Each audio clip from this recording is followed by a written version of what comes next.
The fifth principle of the Hermetic philosophy is the principle of rhythm. And I quote from the Kabbalion: "Everything flows out and in. Everything has its tides. All things rise and fall. The pendulum swing manifests in everything. The measure of the swing to the right is the measure of the swing to the left.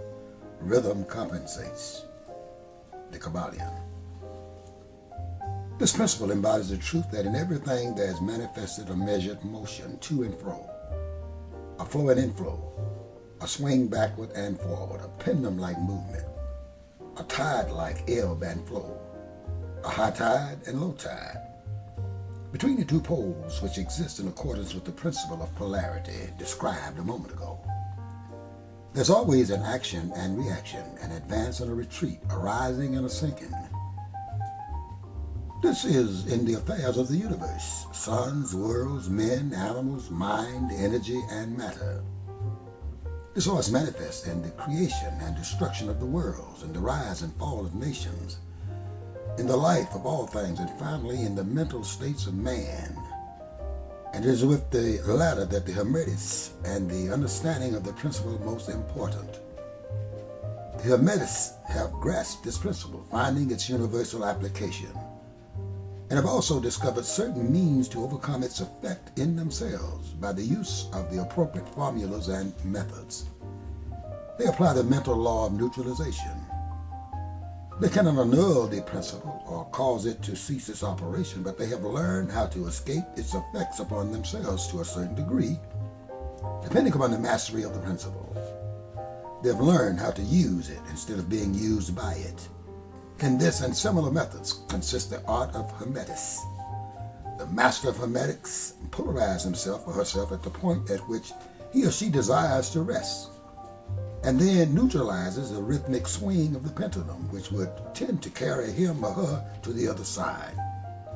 All individuals who have attained any degree of self-mastery do this to a certain degree, more or less unconsciously, but the master does this consciously, and by the use of his or her will, and attains a degree of poise and mental firmness almost impossible of belief on the part of the masses, who are swung backward and forward like a pendulum.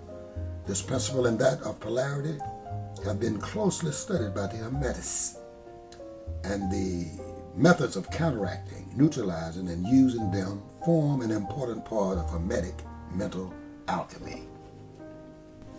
The sixth principle of the Hermetic philosophy is the principle of cause and effect, and I quote from the Kabbalion: "Every cause has its effect. Every effect has its cause.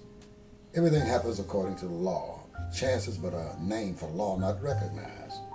There are many planes of causation, but nothing escapes the law." The Kabbalion. This principle embodies the fact that there is a cause for every effect, an effect for every cause. It explains that everything happens according to law, that nothing ever merely happens, that there is no such thing as chance, that while there are various planes of cause and effect, the higher dominating the lower planes, still nothing ever entirely escapes the law. The Hermetics understand the art and method of rising above the ordinary plane of cause and effect to a certain degree, and by mentally rising to a higher plane, they become causes instead of effects. The masses of people are carried along, obedient to environment, the wills and desires of others stronger than themselves, heredity, suggestion, and other outward causes, moving them about like pawns on the chessboard of life. But the masters, rising to the plane above, dominate their moods, characters, qualities, and powers, as well as the environment surrounding them, and become movers instead of pawns. They have to play the game of life instead of being played and moved by others' wills and environment. They use the principle instead of being its tool. The masters obey the causation and the higher planes, but they help to rule on their own plane, In this statement there is a wealth of Hermetic knowledge. Let him understand who can.